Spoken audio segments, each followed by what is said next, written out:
तो क्या प्रभाव पड़ेगा मेष राशि के जातकों के लिए। मेष राशि के जातक मंगल से प्रभावित होते हैं और शनि और मंगल का टकराव रहता है। संबंधी चिंता आपको कोई न कोई बनी रह सकती है। नमस्कार, मैं हूं आचार्य चेतन शर्मा। स्वागत है आपका आपके अपने YouTube चैनल पर। आज हम बात करेंगे मेष राशि के जातकों के बारे में। और मेष राशि के जातकों को जैसा कि आपको पता है कि शनि की 7.5 का 29 मार्च से उनकी राशि पर प्रथम चरण की ढैया शुरू हो गई है। मेष राशि के जातकों के लिए ये मस्तक पर शनि की 7.5 प्रथम चरण के अंतर्गत शुरू हुई है। और पाद की हम बात करें तो मेष राशि के जातकों की ये शनि की 7.5 का प्रथम चरण लौह पाद में, आयरन पाद में ये शनि की 7.5 प्रथम चरण की शुरू हुई है। तो क्या प्रभाव पड़ेगा मेष राशि के जातकों के लिए शनि की 7.5 के प्रथम चरण का, हम जानते हैं। जैसा कि आपको पता है कि चंद्रमा से एक राशि पहले जब शनि राशि में प्रवेश करता है तो प्रथम चरण की शनि की 7.5 सिर पे चढ़ती है। इस कारण से लौ पाद में ये प्रवेश, शनि का प्रवेश हुआ है मीन राशि में। इसके चलते एक तरीके से ये जो प्रथम चरण है वो थोड़ा सा स्वास्थ्य के लिए मेष राशि के जातकों को ध्यान रखना है। माइग्रेन, सिर दर्द, सिर में किसी प्रकार की चोट ना लग जाए, इसका ध्यान रखना है। आर्थिक संतुलन को इस प्रथम चरण में मेष राशि के जातकों को बनाए रखने की ज़रूरत है। मैं ऐसा नहीं कह रहा कि आर्थिक कोई समस्या या धन अभाव की कमी होगी। मेरा ऐसा मानना है कि मेष राशि के जातकों को 15 मई के पहले पहले काफ़ी धनागम होगा। उनके जीवन में धन का प्रवाह अच्छा रहेगा, लेकिन एक तरफ धन का प्रवाह भी अच्छा रहेगा, लेकिन दूसरी तरफ उनके खर्चे भी काफ़ी बढ़ जाएंगे। यानी उनका आय का आवागमन जो है वो बराबर रहेगा। किसी तरीके से उनको अपने इस धन खर्च की स्थिति को रोकना होगा। व्यर्थ के कार्यों में समय एवं धन का आप अपव्यय नहीं करें। मेष राशि के जातक, जैसा कि मैंने कहा कि मंगल से प्रभावित होते हैं, मेष राशि के जातक मंगल से प्रभावित होते हैं और शनि और मंगल का टकराव रहता है। तो इस 7.5 के दौरान और विशेषकर ये प्रथम चरण के दौरान उनको थोड़ी सी चुनौतियों का सामना करना पड़ेगा, मेहनत करनी पड़ेगी। उनको कई क्षेत्रों में एक तरीके से संघर्ष की स्थिति थोड़ी बनी रहेगी। लेकिन इन संघर्ष के बावजूद भी मेष राशि के जातकों के लिए ये शनि का जो ढैया है, ये शनि का जो प्रथम चरण का ढैया है, वो इतना नकारात्मक नहीं रहेगा। क्योंकि जब भी शनि की 7.5 का प्रभाव किसी जातक पर पड़ता है तो उस वक्त गोचर में गुरु, राहु, केतु जैसे जो बड़े ग्रह हैं, जो लंबे समय तक चलने वाले ग्रह हैं, उनका भी गोचर शनि की 7.5 को शुभ या अशुभ या मध्यम में प्रभावित करता है। तो बृहस्पति आपका मेष राशि के जातकों के लिए अभी धन भाव से संचरण कर रहा है और 15 मई के बाद राहु जो है वो आपके लाभ भाव में आ जाएगा। तो ये जो मैंने बात की है मेष राशि के जातकों के लिए कि उनका खर्चा काफ़ी बढ़ जाएगा, लेकिन 15 मई के बाद उनके व्यर्थ के खर्चों पर रोक लगेगी और राहु उनको एक तरीके से काफ़ी लाभ देगा। 18 मई के बाद जो है राहु जैसे ही अपनी राशि बदलेगा, उनके लाभ भाव में आएगा, तो उनको काफ़ी फायदा होगा और चहुमुखी मित्रों की तरफ से उनको लाभ होगा। चौतरफा लाभ के अवसर प्राप्त होंगे। और उधर 15 मई को जब बृहस्पति महाराज मिथुन राशि में आएंगे तो ये लाभ भाव को, जहाँ राहु पहले से ही संचरण कर रहे हैं, उनको गुरु की दृष्टि होने से एक तरीके से लाभ के मौके उनको काफ़ी अच्छे मिलेंगे। समाज में प्रसिद्धि मिलेगी, यात्रा में उनको फ़ायदा होगा, व्यवसायिक यात्रा वो जो करेंगे उनमें उनको फ़ायदा होगा। क्योंकि मेष राशि के जातकों के लिए जो शनि है 12वें भाव में, व्यय भाव में बैठा हुआ है, वहाँ से छठे भाव को देखेगा।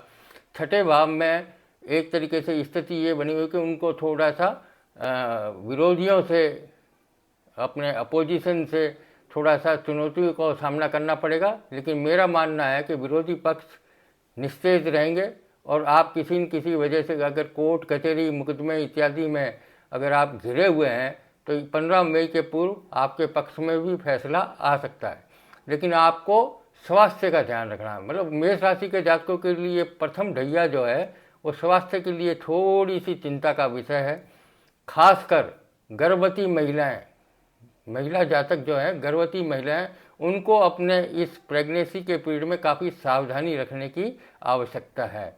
और संतान संबंधी चिंता आपको कोई न कोई बनी रह सकती है। संतान की शिक्षा, संतान के विवाह इत्यादि की चिंता आपको इस शनि की साढ़े साथी के प्रथम चरण में बनी रह सकती है। कुल मिलाकर ये शनि की साढ़े साथी आपके लिए एक तरीके से कहना चाहिए चुनौतीपूर्ण रहेगी, लेकिन आप मंगल से प्रभावित हैं, इन चुनौतियों का आप सामना अच्छी तरीके से करेंगे और आप अपनी मानसिक स्थिति को, क्योंकि चंद्रमा शनि का जो संबंध होता है वो मानसिक, अपने आप को उग्र होने से बचाएं।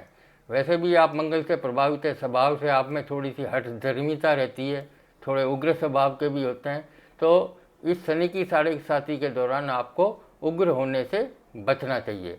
अब उपाय क्या करें? उपाय के तौर पर आप देखें कि प्रत्येक शनिवार को आप पीली चीज़ें मंदिर में दान दें। ये मैं मेष राशि के हर राशि की जो शनि की साढ़े साथी है उसके अलग अलग उपाय एक तरीके से घरों के आधार पर होते हैं। क्योंकि चंद्रमा से शनि 12वें स्थान में है, इसलिए आपको बृहस्पति का सहारा लेना पड़ेगा, क्योंकि काल पुरुष कुंडली में बृहस्पति 12वीं राशि मानी जाती है। तो पीली चीज़ें हैं, मंदिर में आपको शनिवार के दिन दान करना है।